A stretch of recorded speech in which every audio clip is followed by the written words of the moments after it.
Okay. Hello. Welcome. I'm John Tsiforas. I am the Director of Law and Technology and a visiting assistant professor of law at Hofstra Law School. With me today, unfortunately, out of view of the camera, is Dr. Edward Curry, Associate Professor of Engineering at the Deane School of Engineering and Applied Science. And with us also are two students, Philip Kodal, currently a 2L law student, and Maurice A, a computer science student at the School of Engineering. Today, I'm going to talk to you about AI, how AI is used at Hofstra Law School. First, we are going to discuss how the law students use third-party AI tools to better understand legal text and solve problems. Second, we will discuss how Hofstra's law students and computer science students collaboratively innovate to build AI tools that solve problems in the legal system. Finally, we will discuss how students use an interdisciplinary, innovative approach to advance AI ethically, fairly, and effectively. Before we get started, though, it bears mentioning that AI in the legal practice is not new. My experience with it dates back to 2001 when I was using it with electronic discovery in large-scale litigations to identify concepts within large corpuses of documents. That's often used as referred to as TAR, technology-aided review. Also, it's used for MA due diligence, public disclosure analytics, litigation outcome forecasting, jury selection. The list goes on and on. So it's not new. What's happened, though, recently over the last year or two is the proliferation of generative AI. That's gotten everyone's attention. But it should be bear mentioning that AI tools have been used in the practice of law for at least 20 years. In certain instances, it's not only accepted by the courts, it's expected, especially when it comes to electronic discovery and data forensics. So with that, at the law school, we use AI in two ways.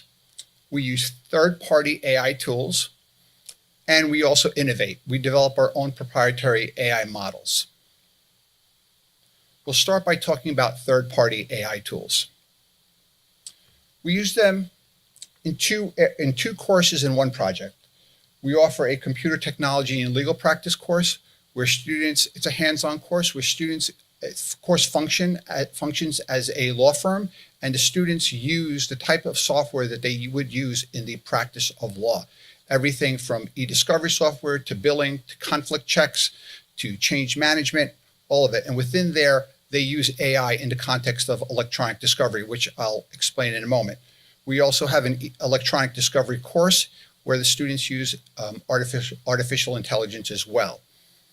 We also recently started a joint project with the Georgia Innocence Project, where we are using AI tools, both third-party tools and our own proprietary models, to examine a large corpus of documents in cases where people in the state of Georgia were exonerated of their crimes. And I'll get into the details in a moment, but the purpose of that project is to identify hidden factors that contribute to wrongful convictions. I mentioned e-discovery. I'll give you, for those of you who aren't familiar with it, it's the discovery in legal proceedings, the identification, preservation, collection, and review of electronically stored information, often referred to as ESI. It is the major, if not the predominant factor behind raising litigation costs. I myself have worked on cases where literally millions of documents were harvested, collected, and reviewed. Sometimes I've seen doc reviews take 2-3 years in some cases. AI plays a big role in cutting down those expense and the time of that process.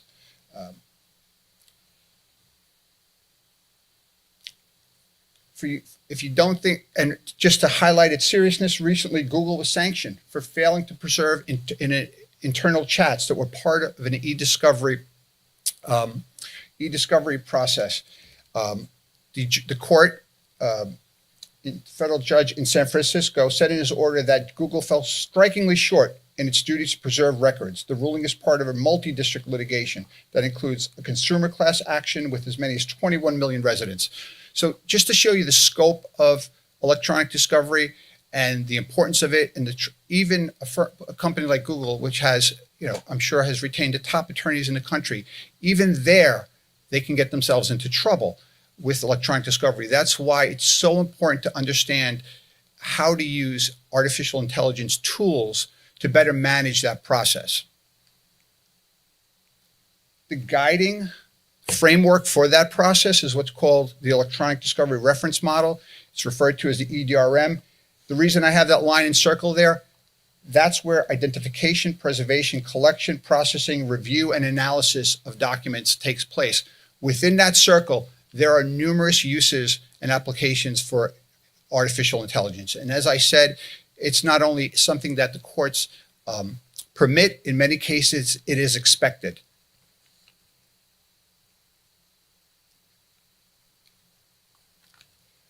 When we talk about the e-discovery courses and the use of AI, there are certain skills that we teach our students, and they are how to analyze content based on concept rather than terms, to find hidden meanings, code words, and phrases attorneys may have missed. One of the oldest demos that around is, we use it here in my class as well, is the Enron, the documents from the Enron matter in the public domain. There's over 100,000 of them that are publicly available. And certain AI tools can be used to generate concepts, to extract concepts from the documents without much training.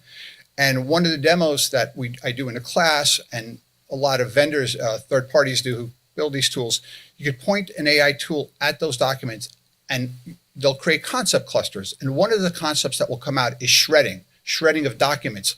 But if you look at the actual documents, the word shredding is rarely used. But the AI software is able to extract from it the concept of shredding, even though the term is not often used within that corpus.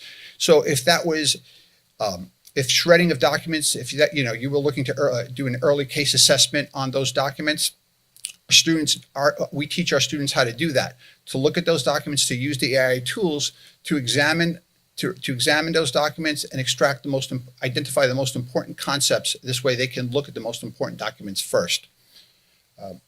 You could also use it to extract social networks from unstructured data, helping attorneys understand context and relationships between individuals. So you could identify essentially virtual communities within an organization where you have multiple people who may not be speaking directly to each other, but they are speaking, whether they realize it or not, through intermediaries, right? And they may not even realize that their communications are being relayed to others, or they're all talking about the same subject. We teach our students how to use AI to identify those virtual communities within a corpus of documents. All of this is incredibly helpful in litigation, right? Typically large-scale litigation, but there is a role for it even in small firms, because with the right technology, perhaps they could perhaps close the gap, because there is a resource deficit at times that small firms face.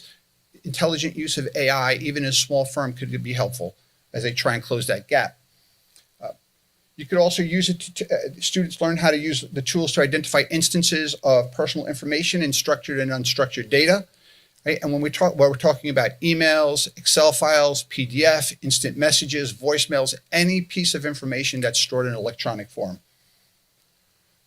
We also use it to automate the identification of privileged documents, right? Documents that in which attorneys and their clients exchange confidential information. That is a huge part of document review. Attorneys, put a lot of time and care into identifying documents that are privileged because they don't want to turn them over to the other side. We teach our students how to use the software to locate these privileged documents without having to go through every single document, read every single document in a linear fashion. Also, we teach our students how to use it to perform sentiment analysis, right? To identify positive and negative tones in language. Going through the list, it's very, it might be difficult to, envision, to conceptualize how this could be helpful. But if you're a law student, or if you're an attorney and you're going through a corpus of documents and you're trying to figure out what the heck happened in this case, who did what, what were people feeling? It's very hard to do that. It takes a very long time if you just go through and read every single document, especially when you're talking about perhaps millions of documents. We teach our students how to get to the most important documents first, how to extract ideas, concept, tone, sentiments, so they get a handle and an understanding of a matter early on. It's a good, the way I phrase it to the students, you get smarter faster this way, right, when it comes to your case. You could also use it to translate documents without even having to identify the original language. A lot of large-scale litigation is multinational. Companies have offices all over the world. It can be very helpful to use these tools to normalize all the language and translate it into one understandable language. So these are skills that our students learn in our classes, right, in those 2 classes I described. They are using those skills. We actually launched this project last week for a project that we started with the Georgia Innocence Project. We are quickly gaining a very good reputation in this area, and a mutual third party, introduced me to someone at the Georgia Innocence Project who thought that we might be of great help with them. The Georgia Innocence Project has helped exonerate 13 people who spent years behind bars for crimes they didn't commit. The reasons for exoneration often differ from the reason for wrongful convictions. Studies estimate that about 4% of the people who are currently incarcerated are innocent. That would mean about 2,000 people in the state of Georgia alone. Our project is focused on one particular county, Chatham County. It represents 2% of the population of Georgia, but 24% of the exonerations have come out of this county in the state of Georgia. So what are we doing? We currently have the prosecutor's files, the police files in each case where a person was exonerated for their crimes in the state of Georgia. And we're using third-party AI and our own AI models that we've developed, which I will discuss shortly, to do the following: identify hidden factors for wrongful convictions, identify information that could be helpful in future cases where people seek exoneration, and to identify information that might be helpful in identifying cases that should be brought, exoneration cases that should be brought in the future, cases where there might be a higher probability of success than your typical case for exoneration. Based on our work, we expect to produce the following work product for the Innocence Project. 1, policy recommendations for prosecutors so that to help them avoid wrongful convictions in the future by sharing with them these sometimes hidden factors for wrongful convictions, and a checklist for defense attorneys, particularly junior defense attorneys, of things to be on the lookout for, red flags that may be an indication that their client was wrongfully convicted or perhaps on the verge of being wrongfully convicted. And the idea here is not just to read these documents, it's to use these AI tools to identify patterns, practices, sentiment, virtual communities, anything that might be helpful. It is open-ended research, so we are not exactly sure what we're going to find. In the end, we may find out that this type of software, this type of approach is not helpful. I'm optimistic, though. I do think there is something to be learned. The Georgia Innocence Project is very optimistic. They've received grant funding for this, and they're putting a lot of resources and effort into this project. And our students, I expect them to do a great job. They will use the AI skills that they learn in the classroom, and they will develop new ones as part of this project. Now I'm going to turn to innovation. So the first part of our work with AI at the law school is, as I mentioned, using third-party tools. And it bears mentioning that it's very important for students to know how to use those third-party tools, because when they get into the practice of law, in many firms will require them to use those skills. And if they have these skills, if they come with these skills, they could have an advantage. They could become go-to people. That's one of the things that when I was at the firm, I had worked as a software engineer, developing software for legal practice for 10 years. When I got into big law, I was very sought out. I was sought out because the firm had a deficit. They just did not have, very few associates had a background in technology. And it opened up all sorts of doors for me. And I think that deficit, from what I hear, still exists today. So I think, all things being equal, I think a graduate who goes into a firm with these skills, knowing how to use AI, knowing how to use AI tools, how to develop their own models, I think has an advantage over other junior associates who are coming in. So now turning to innovation. Right?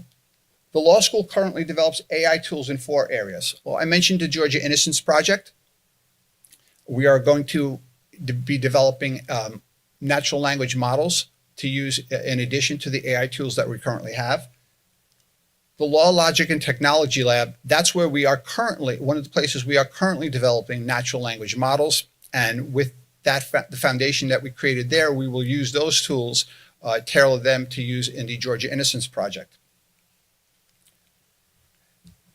This coming up on October 13th, we'll have our 3rd annual National Innovation Tournament. I'll talk to you about in a moment. And that is in partnership with our School of Engineering. And our Dean's Legal Tech Fellowship, also in partnership with our School of Engineering. These are the 4 areas in which we are innovating AI here at the law school.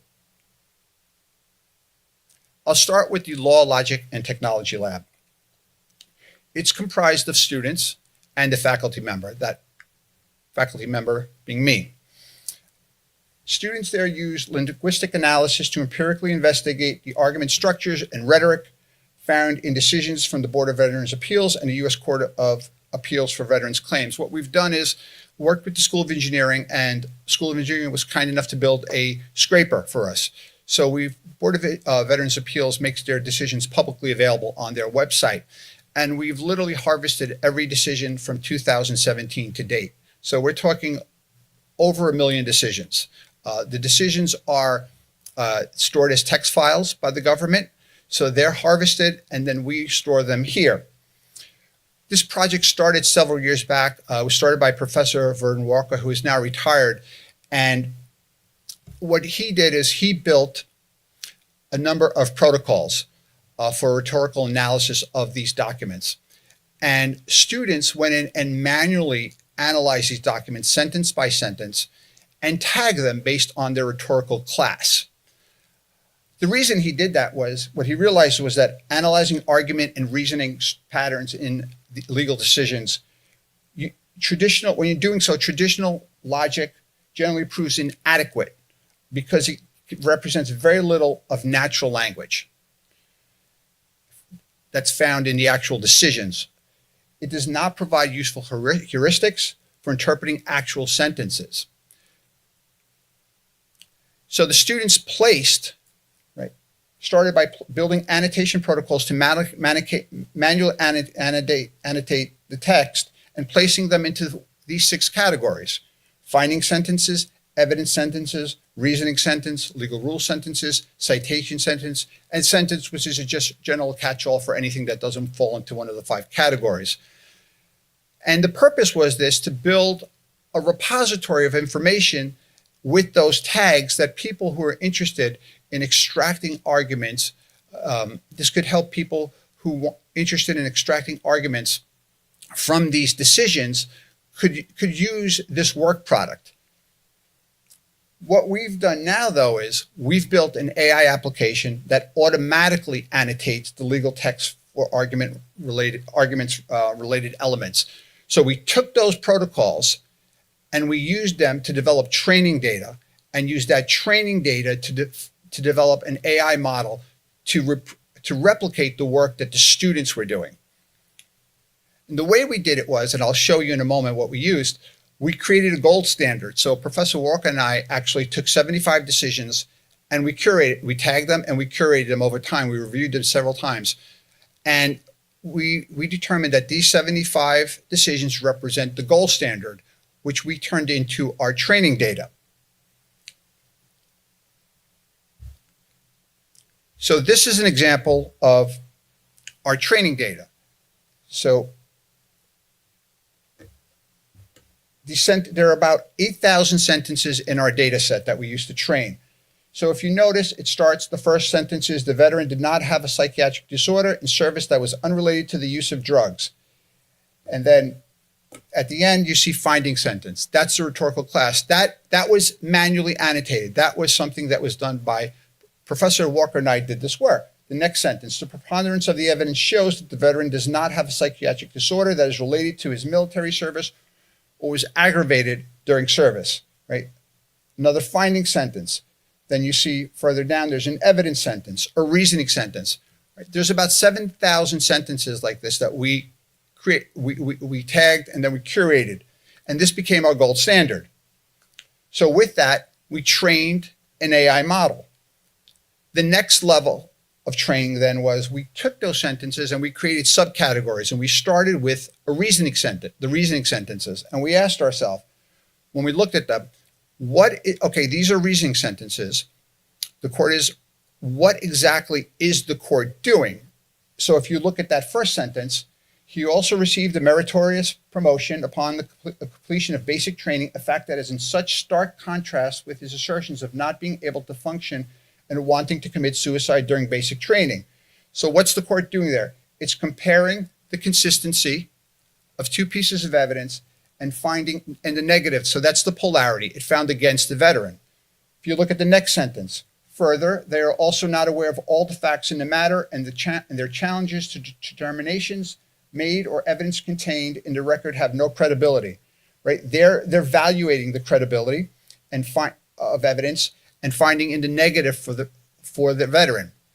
So this is the training data. So this is now a sub-classification of the sentences that were deemed to be finding sentences. So now we trained the model one more time. So let me show you. So then we took our sentences and we ran it through. So this is an example. We built a sentence segmenter that went through every single decision and segmented every single paragraph, every single sentence, assigned each one a unique ID. And when that process was done, we ran through, all of those sentences, right, one by one, and then sent the sentence to the model. And based on our training of the model, asked the model to come back to us and tell us what rhetorical class does it fall into, and if it's a reasoning sentence, tell us exactly what was the court doing. Were they comparing? Were they validating, evaluating? What was the court doing? What was the outcome? And if you see here at the top, you can see here our unique identifiers. Because we are also building a repository, so it's important that we identify everything and give it every sentence a unique ID. The first identifier is the case number, the second is the paragraph number, and the third is, after that third pipe, is the sentence number. Think of that as a social security number for the document. It is unique throughout the entire corpus of decisions issued by the Board of Veterans' Appeals. So we ran all those sentences through, and what's the output look like? Well, there we go. Here's 4 examples, right? The first text, the witness is a layperson and therefore unqualified to provide a medical diagnosis. What's the rhetorical class? Reasoning sentence. What's the function? The court's evaluating competency of a witness and finding in the negative for the veteran. The next sentence, the witness is a surgeon and therefore qualified to provide a medical diagnosis. It's a reasoning sentence. The court's valuing the competency of the witness and finding in the positive. The next sentence, the witness's testimony is very persuasive. The court's evaluating the persuasiveness of the witness and finding it to be positive in favor of the veteran. The last sentence, the psychiatrist is more credible than the landscaper, comparing the credibility of 2 witnesses and finding in the negative for the veteran. That is the output of the AI model that the students trained and created. And we've created a workflow where we take all of those sentences, pass it through the model, record this output, store it in a production level SQL Server database, and now we are building a user interface so that users can use this information to better understand these decisions and go in and literally say, okay, I'd like to see every single sentence in which the court compared the competency of 2 witnesses and found that the veteran's witness was more competent, or compared the credibility of 2 witnesses, whatever it might be. And there is even some talk of using this tool when it's complete to train new judges for the Board of Veterans Appeal. I think this is going to be a very exciting product, and I think people will find it quite useful because these decisions, they're out there, they're in the public domain, but there is no tool whatsoever that helps people really understand them. Next level, next version 2, we're talking about taking each sentence and converting it into plain English. So, instead of, you might have some lengthy sentence where the court's going on, and then the plain English version where basically, the court says the court doesn't believe the witness. Just simplifying it for the veteran who might be struggling to understand these decisions. Another area where we're innovating with AI. I mentioned earlier our 3rd annual National Innovation Tournament. That is a interdisciplinary project event between the law school and the School of Engineering. We started about 3 years ago, reached out to Dean Rabini, and I thought there was a synergy between our 2 schools, an opportunity to collaborate. This was one of the opportunities that we discussed and launched it 3 years ago. Well, and this is our 3rd year, and it's been a great success. Last year, 21 different schools from across the country competed, and I'll tell you a little something about the tournament. Well, that's our promo coming up, August 13th, and you'll see New York State Bar Association, Hofstra Law School, Hofstra School of Engineering, and our Institute for Entrepreneurship are all co-organizers and stakeholders in this event. Teams of 2 to 4 students, each comprised of law students and computer science students, are asked to do the following: proactively identify a problem in dispute resolution. And the reason dispute resolution, because we are also co-sponsored by the American Arbitration Association. They provide the cash prize and do a terrific job of honoring each year's winners. We asked them to persuasively argue that the legal profession should solve the problem, develop an idea for an AI app to solve the problem, and present the idea. It's an ideas competition. And in the simplest terms, I asked the students to look critically at an aspect of the legal profession and identify, if not a problem, an area that should be made more accessible, more efficient, more cost-effective, whatever it might be, and to look to technology, look to artificial intelligence as a way to solve that problem, not to move away from paper and protest and the typical tools that lawyers use. Think out of the box, think technology. I don't ask them there's no coding involved. It's an ideas competition. In other words, if you could create a tool that could fix this problem, what would it look like? What would it do? And it's a one-day event. An example of a winning idea from a couple of years ago was students researched and identified that there are a number of people who are essentially fooled by debt collection letters. And what you wind up is with people who pay debts for which they are actually not liable because they're petrified of ruining their credit, or they ignore valid letters regarding valid debts, and then they get themselves in trouble and damage their credit. The students came up with an idea to have an app on a phone where you could scan the debt collection letter, then have an AI component that would analyze the letter and essentially assign a confidence score as to the authenticity of the letter and the validity of the debt, and explain the reasoning behind it, and then connect the user with an attorney who in advance has agreed to take the matter on either pro bono or on a low bono basis. That's the type of work, that's an example of one of the ideas that the teams came up with. And the winning team then is supported by our School of Computer Science with a graduate student who then works with them throughout the year to help them develop a working prototype of the application.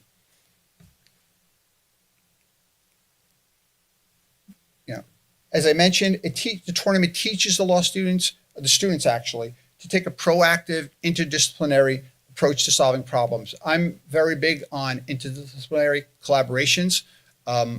If we're talking about developing technology to solve a problem in the legal profession, well, the computer science students don't know enough about the profession or the problem to effectively develop a tool. At the same time, the law students don't know enough about computer science to effectively build a tool. But together, they can do great things. They really can. In a moment, we're going to talk about our fellowship, but in the spirit of that, the tournament is in the spirit of that, getting students to get out of their silos and work with others. Here at the university, we have a lot of resources that our peer, our competitors, as far as the law school's competitors, don't have. We have a full university. We've got great resources, and this is one example of schools taking advantage of those resources to do really terrific things. So the students create AI apps, not paper, to solve the problems.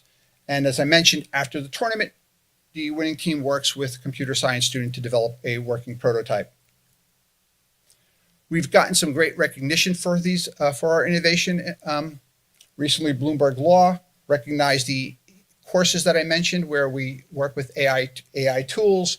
The tournament and the LLT lab were mentioned amongst the highest scoring in the country. You see us up there with Duke University, Duke Law School, and the University of California. And Suffolk University has a terrific legal tech program.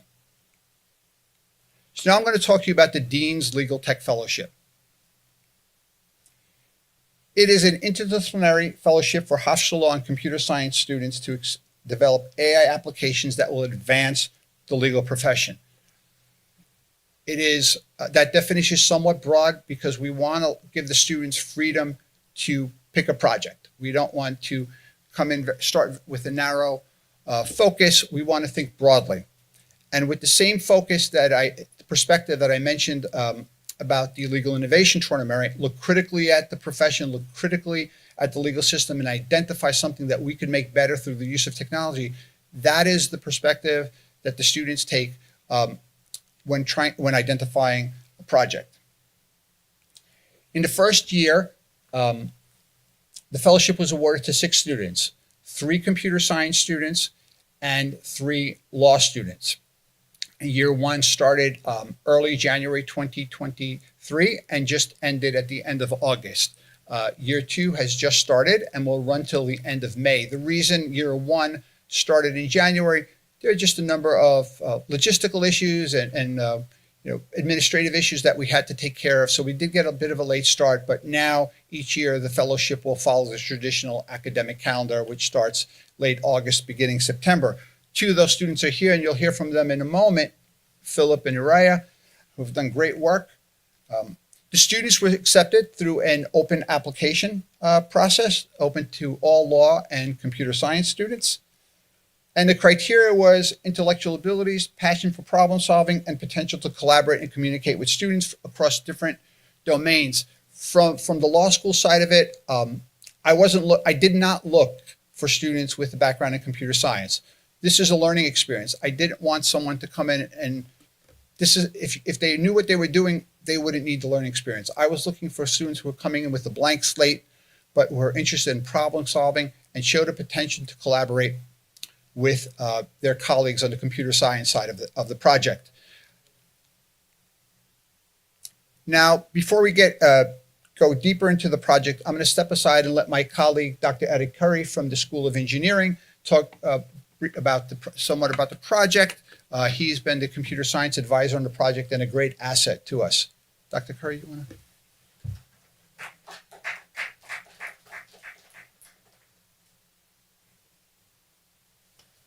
Well, I'm just going to talk for a few minutes, but I want to talk a little bit about how this came about.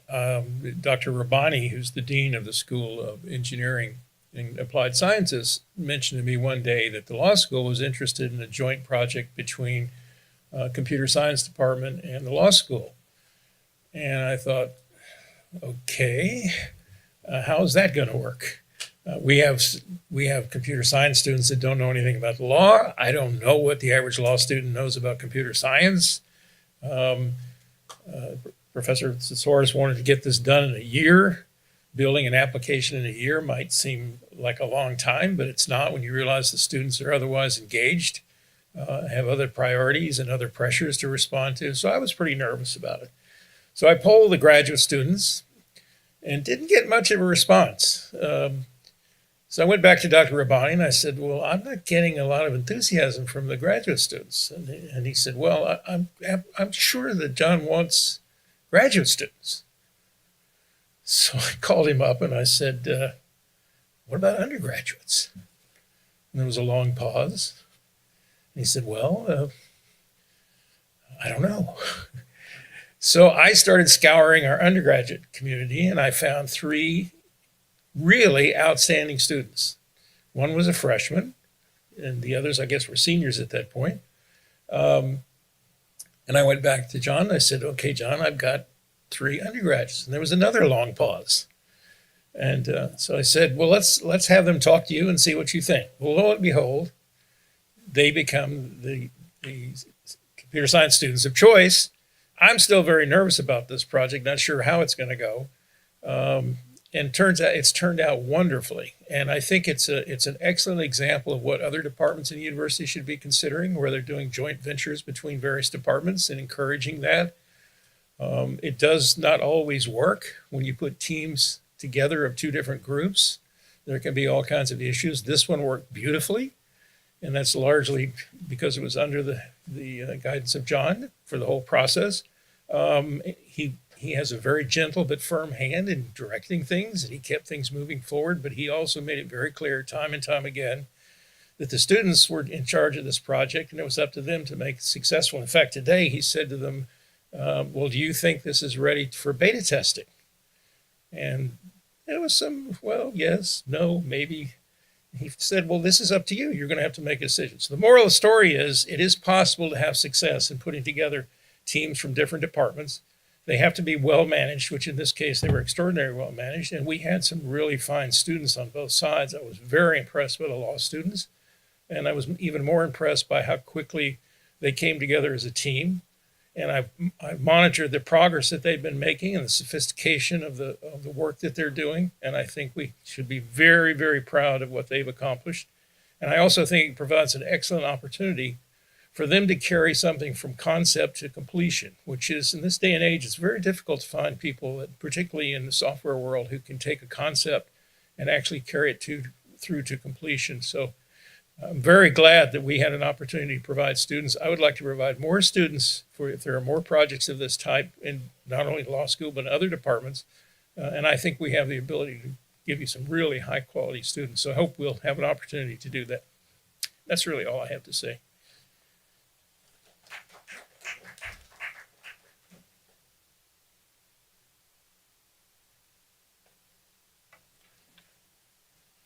Thank you, Dr. Curry. So now let's take a close look at the fellowship and the students' work. The students followed the software development lifecycle, which may vary from school to school, project to project, but generally it follows this model, right? Project initiation, requirements analysis, design, construction, testing, and acceptance. And Dr. Curry early on pointed something out that often these types of projects have a tendency to fall victim to lax attitudes toward deadlines, deliverables, just kind of a very casual attitude. I must say that was not an issue on this project. We told the students that you need to treat this as if, with the understanding, your students first. You have your coursework, you have your internships, you have other responsibilities. But to the extent that you are working on this project, you need to treat it as if we're in the private sector. So every week the students entered their time and a detailed description of the work that they performed. They created Gantt charts, which they updated every week. We created we use Slack, right, for communications. Met via Zoom when we couldn't meet in person. It felt like a project that was happening it really was treated like as if we were in a startup somewhere, and students handled it with great professionalism.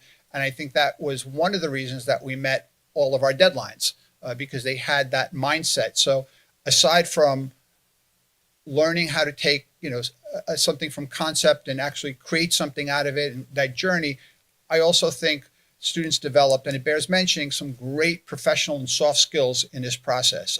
I think they're much better prepared, for the workforce now because of this, because they really handled themselves very well and very professionally. So our project started with the first stage, right, is project initiation. And the first step was to define a need or opportunity. And the fellowship proposed a chatbot. And they did so for 2 reasons. It would provide the fellows with an opportunity to learn new technologies and develop new skills, and in particular, AI technologies. And I believe that the dynamic rhetorical aspects of the chatbot would provide the law students in particular with a great opportunity to enhance their skills. After we identified a chatbot generally as a project, now we needed to identify a conversation for the chatbot. So the fellowship proposed the New York State Small Claims Court system for the following reasons. We did some research and we determined the following.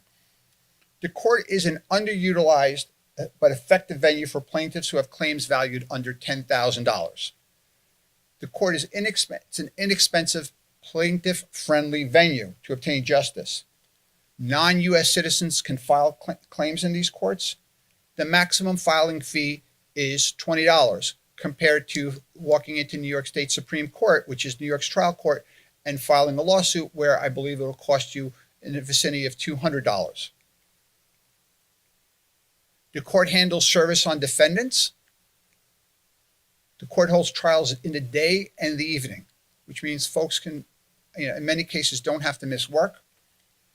Plaintiffs can proceed comfortably without an attorney. The rules of evidence are relaxed.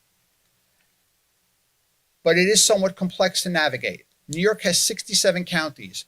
Each county has at least 2 small claims court. They vary based on the classification of the litigants and the subject matter, individuals versus businesses, and whether the plaintiff is an individual or business, and whether the defendant is an individual business will determine what part of the small claims court where the case should be filed. The guidebook there's a handbook out there. It's 45 pages. It's very difficult for a person to understand. We taking the approach that I mentioned, looking at the legal system and finding an area that could be improved. We believe that this was a perfect opportunity for us to develop technology to improve the legal system. The students even did some research. They reported back to me the number of cases filed every year in small claims court. It seemed ridiculously small, considering how helpful. I've used it twice in my life. I received my process. I was able to get a trial within 3 months, when at nighttime it was as easy as could be. I watched the judge help people who were not represented, kind of shepherd them through the process. So we strongly believe, based on my own personal experience, student research, that this was a great opportunity to make something that could be a great help to people much more accessible. The students made 3 additional decisions. So we decided chatbot. We decided the topic would be the New York State Small Claims Court system. We made 3 more decisions. The chatbot would provide instructions in plain English, right? If the user of our chatbot knows what the word defendant means, if they know what the word claim means, they don't need to be using our chatbot. I always tell them, if my dad's an immigrant, if he wouldn't understand what this word means, then change it. We need something simpler. That was our guiding principle. Keep it simple at all times. The goal here is to be effective. Think about who your user is going to be. Put yourself in that person's position and ask them, if I was in that person's shoes, would this help me? Would I understand this? If the answer is no, then we need to make some changes. So the fellows, as I mentioned, they would design the chatbot for individuals who cannot afford an attorney, have limited knowledge of the legal system, or limited English proficiency. That's our intended user. They'd also design it in a way that's scalable, and adaptable, so that in the future we could add additional support in additional languages. That concluded for the project initiation phase. Now it was time to get to the real work. The fellowship proceeded with the following stages: systems requirement, systems design, construction, and testing and acceptance. At the requirements analysis phase, so at this point now we're talking about law students and computer science closely collaborating almost on a daily basis, right? And what they did was, with the intended user in mind that I just described, they analyzed the user needs and developed user requirements. They created a functional requirements document and began to build a flow chart that would model the user experience, and broke down the chatbot into discrete modules and utilize diagrams and other visual tools to analyze the user's needs and requirements of the courts. This is one of those areas where, what was funded here was a learning experience, right? That's what this is. It's not a product, right? The goal here is not a product. It's a learning experience, but part of the learning experience is building the product. So at this point, we start to give the students a lot of room. And the way I describe it is we gave the students a roadmap to get to their final destination, and we put bumpers up on the road, right? But we put the bumpers were wide. We made the road wide enough, though, that the students had space to learn, but the bumpers were there just to make sure they didn't drive the car off the road. But we gave them space to make mistakes because that's part of learning. And they did make some mistakes at this point, but they learned, and they learned, and the work product improved with each step, with each stage. Next was systems design. So they transformed those requirement documents that I just mentioned into a design document. And they described in detail the chatbot's functions and operations, performed a risk analysis determination to identify forced exit points for users who didn't meet certain criteria, and they performed a final design review to ensure the design of the chatbot addressed practicality, efficiency, and flexibility, always with an eye towards who our user is. That, again, was our guiding principle when reviewing all of these documents and all of these tools that we were slowly building.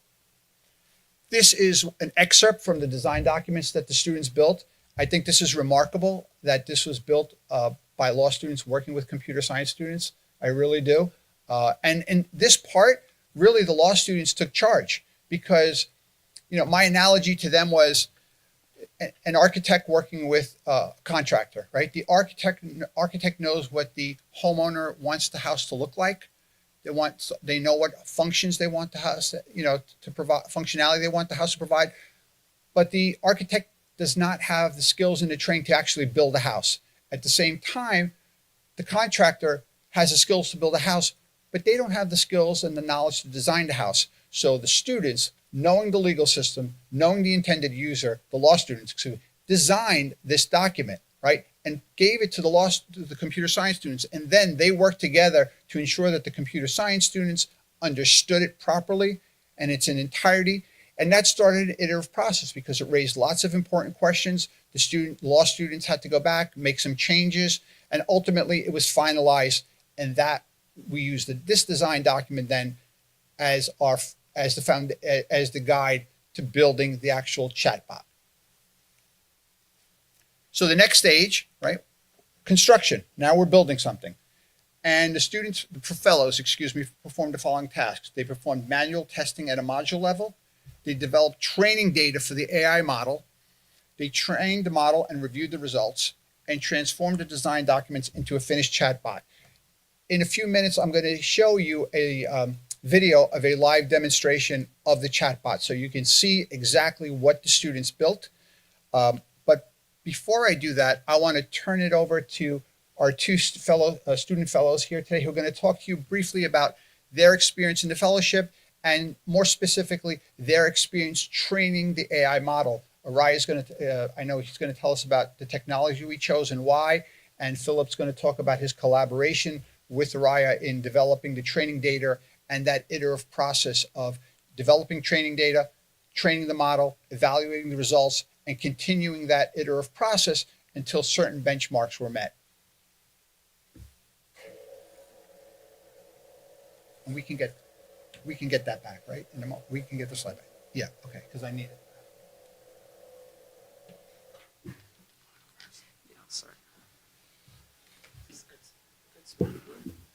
Yeah, I think it's good. Okay, so I guess I'll start by describing some of the processes and thought process in general that we kind of went through when deciding how exactly we were going to build the bot. So first and foremost, there are really like two types of categories of chatbots that we really had an option in looking towards a rule-based bot or an AI-based bot. And just to describe that a little bit, a rule-based bot essentially is a kind of sequentially ordered discussion versus an AI bot is generally more of something you'll see in like a frequently asked questions section where you're kind of jumping from one section to another. Now, in our case, we kind of needed actually a little combination of both. As we're progressing through the conversation, we need to collect information from the user, and based off of that information, we need to be able to use AI to make decisions and perform different actions. And what we ended up looking at in the end was a framework called Rasa, which is a framework within Python that is essentially a combination of both. We have a little bit more freedom, I'd say, than something like OpenAI, which is a little bit of a black box in terms of what you're able to configure. And using Rasa, we were able to effectively build out that flow chart as individual paths that the bot guides the user through, while also having an action server, which is essentially how we perform actions based off of the user input, which responds based off of what the user selects. And on top of that, we have our own model pipeline, which effectively processes the user input and classifies an intent based off of what the user said. So part of, I guess, the dilemma that we were experiencing throughout our processes, one of them was the fact that the bot wasn't really able to generalize extremely well. So let's say the user writes, I fractured my arm versus I broke my foot. Ultimately, these are supposed to be the same intents.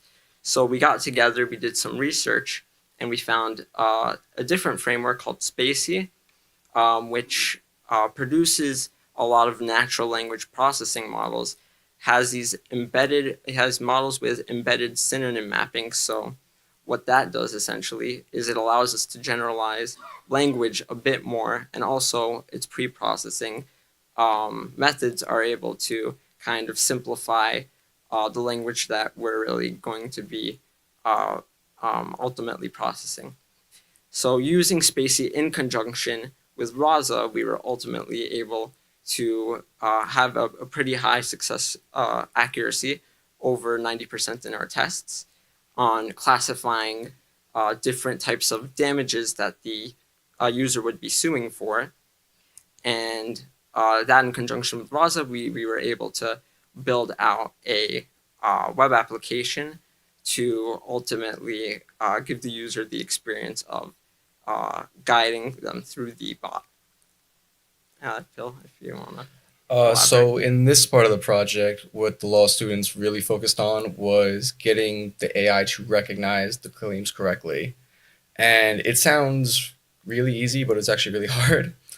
The way it started is we would start with broad general concepts, because the small claims courts only take property damage, personal injury, and contractual obligations, and some other criteria with that, but those are the three big branches. So the way we originally started is we would just make these paragraphs that had okay, this is a clear indication that property was damaged in some way or someone broke a contract. And when we submitted that to the computer science students, the bot just was not getting it. So after going back to the drawing board a couple times, we decided to break it up into smaller sentences. Like Ria said, someone broke my foot, or the computer is cracked. And for whatever reason, the AI seemed to pick up on this better. And we had the benefit of okay, well, we can get really creative with these very short sentences. And we have, I don't even know how many, a couple hundred short sentences for each category. And the more we added, the better the bot got. Now we're floating somewhere in the 96% confidence interval. And overall, though, that's basically how we made the bot smarter, and we're still continuing to make it smarter.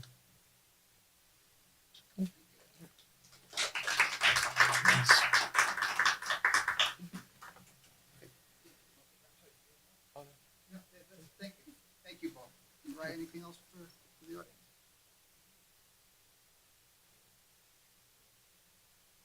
I'm sorry? No, unless you have. Can we get the?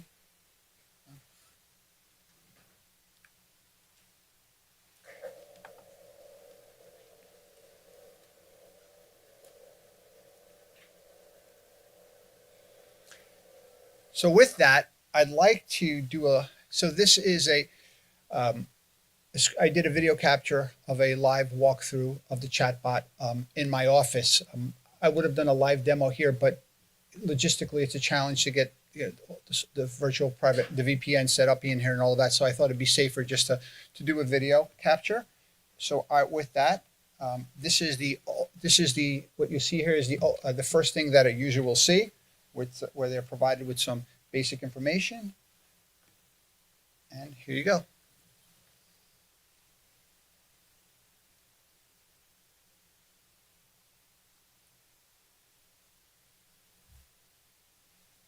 There's no sound.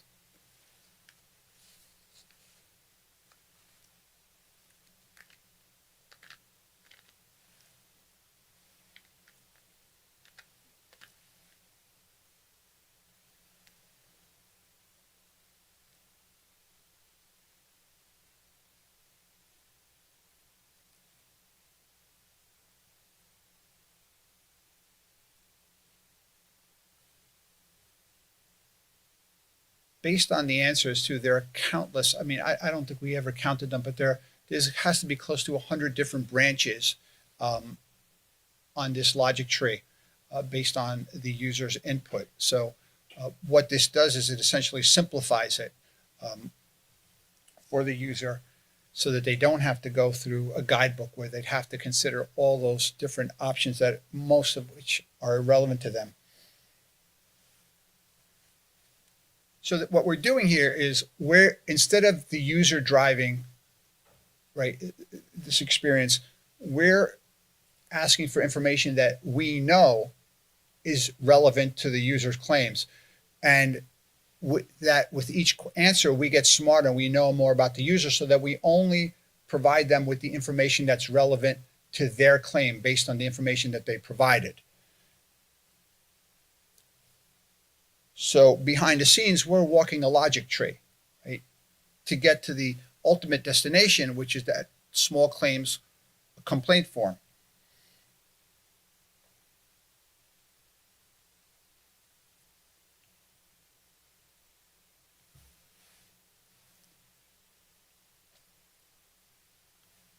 The video capture doesn't pick up, but there's a drop-down list that appears a list that contains every county in New York State, but it doesn't. The video doesn't pick it up for some reason.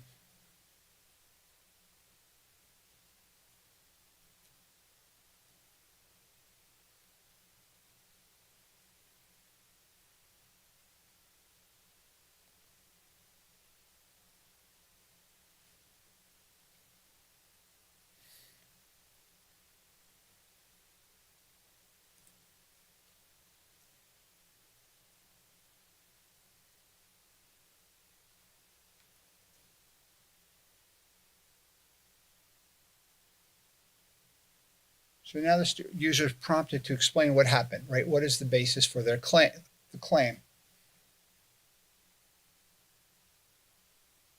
So, Jim cracked my television screen. Jim did not pay me for the pizza that I delivered to him. Jim hit my left foot, which caused it to break. And here's where that AA model that the students just mentioned kicks in. And as you see, it identifies each potential claim. So Jim cracked my television screen. It was identified as a property damage claim. Jim did not pay me for the pizza that I delivered to him. It was identified as a contract claim. And Jim hit my left foot, which caused it to break, identified as personal injury. And if you see below it, we have the confidence level. And in each case, the confidence level was very high, right? Over 95%, which is highly appropriate, right, for that text. This is student built. And I think it's a terrific accomplishment, and really the tip of the iceberg. Really, with this framework, we could do a lot more. And I don't say that lightly, but I really believe that. For those who can see, just honing in on those claims and their identification and a confidence score. So as I mentioned many times, the goal here is to be helpful. So what we also did is, based on the information that the user input, we created this. Okay, there we go. The user at the end of the experience gets a summary page that starts off by letting them know about that each county has its own dispute resolution center that offers to resolve the matter for free if they choose to take advantage of it. But if they choose to proceed with their claim, we provide them with a step-by-step guide for doing so. Can you? Oh, you don't see it? It's on my screen. Why is that not the case?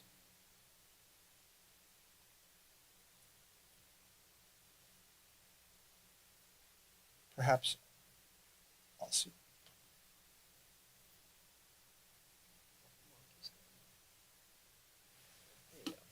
Okay, so the user is provided with a PDF that then they can use to help them, can be used to help file a claim.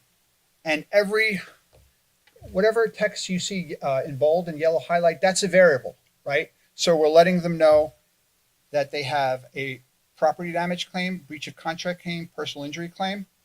Then this link here will open up the actual form, right? And every county has its own form, right? So we've mapped all of this in the background. They click on this.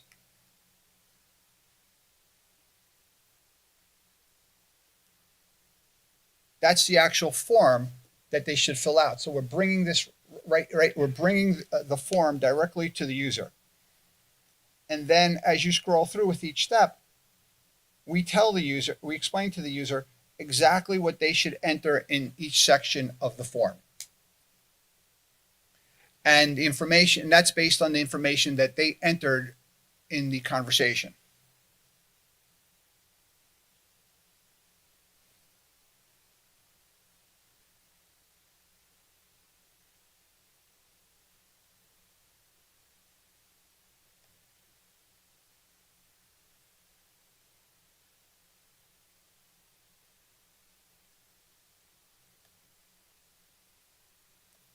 We're back.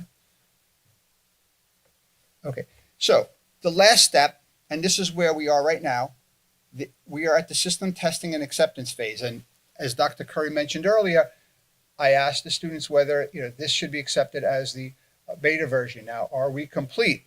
And they are performing the following tasks. Right? Determining whether the bot meets all functional requirements, resolving any problems identified during this phase, and preparing to add Spanish language functionality to the bot. For our next release, Spanish language version, and auto-fill the complaint form. So that complaint form that I showed you earlier, the next release, the goal is to actually fill it out for the user so that they can go through the chatbot experience, learn something about their claims, and then walk away with a completed claim form that they just simply need to mail in. Dr. Curry, anything else? We're close to wrapping up here. Any final thoughts? Anything you want to share? Okay. And that's the end. My contact information and Dr. Curry's contact information is right there. If anyone wants to contact us to discuss this, I'm always happy to do so. I'm sure Dr. Curry is as well. And we have some time for questions. If anyone has any questions? No? Yes. So I don't know if I'll get a chance to ask you this later or something. I'm just curious. I love this project. I think it's great. And congratulations to the students and John and Professor Curry for shepherding this. Just one question. I think the most tricky part is that 400-word or is it 400-character little space where people can type whatever they want. Yes. And then you have to translate that. So, this experience, John. You talk to a client, and as law students, the hardest thing, or lawyers, is trying to explain to a non-lawyer what's relevant and what's not. So what if people type, he's my friend, he was mean to me, he's related to my sister. lots of extraneous information that they think is important, and they type it into 400 words. And so, can you distinguish between what's relevant, what's not? Is that where the work is coming in to extract the relevant information the only thing that matters to the claims court? Because that seems to me that's the most valuable part of this, which is to help serve the function of lawyers and to distinguish between what is relevant and what's not for the purposes of the claim. Yeah, no, great question. And as you were asking it, our student fellow Raya here asked to indicate that he'd like to answer that. So go ahead.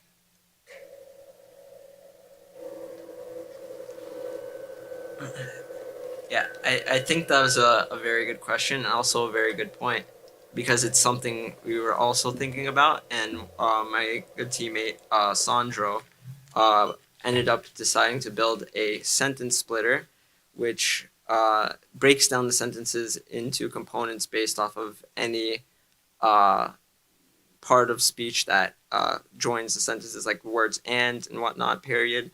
And so that was kind of like a side thing on the project that we worked on. So we run each sentence that was split into the model, and if it's not relevant, it'll get its own results. We have a fallback option, and what that does, if no claim was identified for that particular sentence, it's ignored, and if it's found to be across the entire description that no claim was identified, then in that case, we'll just mention that none was found in their statement on the PDF that's generated. But otherwise, there might be cases, as in the example you saw on screen, there might be multiple types of damages identified. So in that case, all three or however many are identified would be mentioned in the PDF as well. And I think also what we're doing now too is because we're going to continue to improve the bot, and we're going to start a new project for year 2. So contemporaneously, because software projects never die, right? Just think about how many versions we're up to with Microsoft Office, right? Or it's a living thing. So we're going to start a new project for year 2, but contemporaneously, we're going to continue to work and improve on this project as well. And one of the things we talked about is expanded testing, right?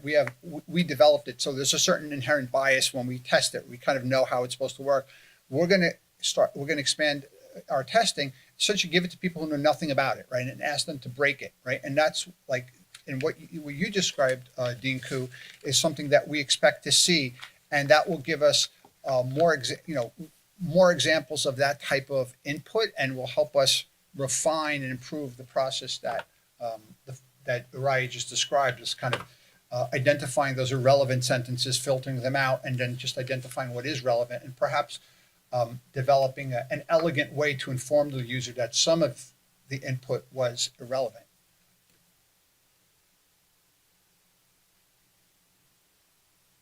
Anyone else? Any other questions? Okay. Well, thank you for coming. It's been a pleasure.